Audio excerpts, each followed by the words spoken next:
ಆತ್ಮೀಯ ವಿದ್ಯಾರ್ಥಿಗಳಿಗೆ ಸ್ವಾಗತ. ನಾನು doctor Chidanand K Badiger, Anand education ಅಕಾಡೆಮಿಯಿಂದ ಮಾತಾಡ್ತಾ ಇದ್ದೀನಿ.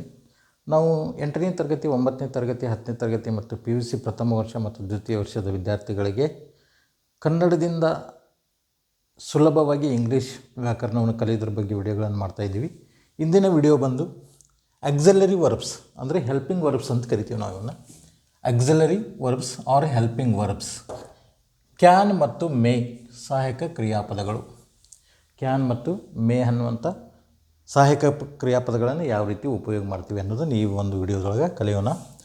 ಮುಖ್ಯ ಕ್ರಿಯಾಪದಗಳಿಗೆ ವಾಕ್ಯ ರಚನೆಯಲ್ಲಿ ಸಹಾಯ ಮಾಡಲು ಹಲವು ಉಪಕ್ರಿಯಾಪದಗಳನ್ನು ಪ್ರಯೋಗದಲ್ಲಿ ಬಳಸಲಾಗುವುದು.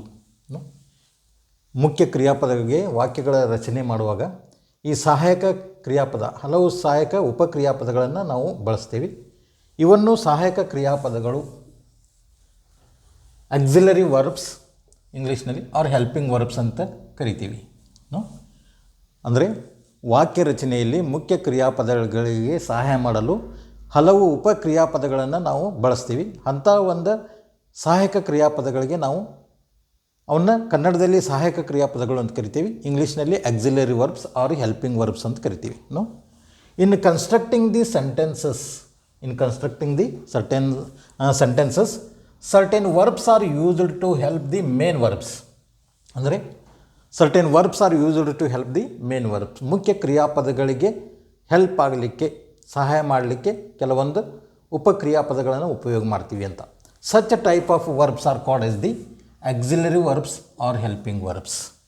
In constructing the sentences, certain verbs are used to help the main verbs. Such type of verbs are called the auxiliary verbs or helping verbs. ಸಹಾಯಕ ಕ್ರಿಯಾಪದಗಳು ಅಂತ ಕರಿತೇವೆ. ಈಗ for example, Rama may come tomorrow. Rama may come tomorrow, ಇಲ್ಲಿ ಸಹಾಯಕ ಕ್ರಿಯಾಪದ ಮೇ. ರಾಮನು ನಾಳೆ ಬರಬಹುದು. ರಾಮನು ನಾಳೆ ಬರಬಹುದು. Sita can sing well. Sita can sing well. ಸೀತೆಯು ಚೆನ್ನಾಗಿ ಹಾಡಬಲ್ಲಳು. ಸೀತೆಯು ಚೆನ್ನಾಗಿ ಹಾಡಬಲ್ಲಳು. ಇಲ್ಲೇ ಕ್ಯಾನ್ ಅನ್ನುವಂಥ ಸಹಾಯಕ ಕ್ರಿಯಾಪದ. ಇಂಗ್ಲೀಷ್ ಭಾಷೆಯಲ್ಲಿ ಸಂಭಾವ್ಯತೆ ಅಂದರೆ ಪ್ರೊಬ್ಯಾಬಿಲಿಟಿ, ಸಾಧ್ಯತೆಯನ್ನು ಸೂಚಿಸಲು ವಾಕ್ಯ ರಚನೆಯಲ್ಲಿ ಕ್ಯಾನ್ ಮತ್ತು ಮೇಗಳನ್ನು ಸಹಾಯಕ ಕ್ರಿಯಾಪದಗಳಾಗಿ ಉಪಯೋಗಿಸಲಾಗುವುದು. ಇಲ್ಲೇ ಕ್ಯಾನ್ ಮತ್ತು ಮೇ ಅನ್ನುವಂಥ ಸಹಾಯಕ ಕ್ರಿಯಾಪದಗಳನ್ನು ನಾವು ಇಂಗ್ಲೀಷ್ ಭಾಷೆಯಲ್ಲಿ ಉಪಯೋಗ ಮಾಡ್ತೀವಿ. ಅದನ್ನು ಪ್ರೊಬಬಿಲಿಟಿ ತೋರಿಸಲಿಕ್ಕೆ, ಅಂದರೆ ಸಂಭಾವ್ಯತೆ ತೋರಿಸಲಿಕ್ಕೆ. ಕ್ಯಾನ್ ಸಹಾಯಕ ಕ್ರಿಯಾಪದವನ್ನು ನಾವು ಸಾಧ್ಯತೆ ಬಗ್ಗೆ ತಿಳಿಸುವಾಗಲೂ, ಮೇ ಸಹಾಯಕ ಕ್ರಿಯಾಪದವನ್ನು ಸಂಭಾವ್ಯತೆ ಸೂಚಿಸುವಾಗಲೂ ಉಪಯೋಗಿಸಲಾಗುವುದು. ಅಂದರೆ ಕ್ಯಾನ್ ಅನ್ನುವಂಥ ಸಹಾಯಕ ಕ್ರಿಯಾಪದವನ್ನು ಸಾಧ್ಯತೆ ಬಗ್ಗೆ ತಿಳಿಸಲಿಕ್ಕೆ ಮತ್ತು ಮೇ ಅನ್ನುವಂಥ ಕ್ರಿಯಾಪದವನ್ನು ಸಂಭಾವ್ಯತೆ ತಿಳಿಸಲಿಕ್ಕೆ ನಾವು ಉಪಯೋಗ ಮಾಡ್ತೀವಿ. ಈಗ ಫಾರ್ ಎಕ್ಸಾಂಪಲ್, ಅವನು ಅದನ್ನು ಮಾಡಬಲ್ಲನು. ಅಂದರೆ ಹಿ ಕ್ಯಾನ್ ಡೂ ಇಟ್. ಅವನು ಮಾಡಲಿಕ್ಕೆ ಸಾಧ್ಯದ ಅಂತ ಸಾಧ್ಯತೆಯನ್ನು ತೋರಿಸಲಿಕ್ಕೆ ನಾವು ಕ್ಯಾನ್ ಅನ್ನುವಂಥ ಶಬ್ದವನ್ನು ಉಪಯೋಗ ಮಾಡ್ತೀವಿ. ನಾನು ಪಾಠವನ್ನು ಓದಬಲ್ಲೆನು. I can read the lesson. ಅವನು ಸಂಜೆ ಹಳ್ಳಿಯನ್ನು ತಲುಪಬಹುದು. ಅಂದರೆ he may reach the village in the evening. May ಅನ್ನುವಂಥ ಸಹಾಯಕ ಕ್ರಿಯಾಪದ. ಮೇ ಬಹುದು, ತಲುಪಬಹುದು.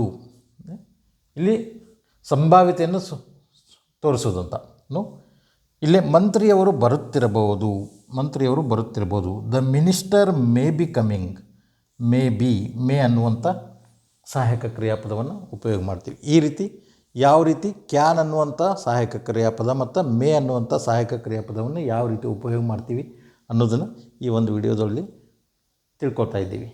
ಈ ಒಂದು ವಿಡಿಯೋ ನಿಮಗೆ ಲೈಕ್ ಆಗಿದೆ ಅಂತ ತಿಳ್ಕೊಂಡಿದ್ದೀನಿ. ಲೈಕ್ ಮಾಡಿರಿ, ಶೇರ್ ಮಾಡಿರಿ ಮತ್ತು ಸಬ್ಸ್ಕ್ರೈಬ್ ಮಾಡಿರಿ ಅಂತ ಹೇಳ್ತಾ ಈ ಒಂದು ವಿಡಿಯೋ ಮುಗಿಸ್ತಾ ಇದ್ದೀನಿ. ಧನ್ಯವಾದಗಳು.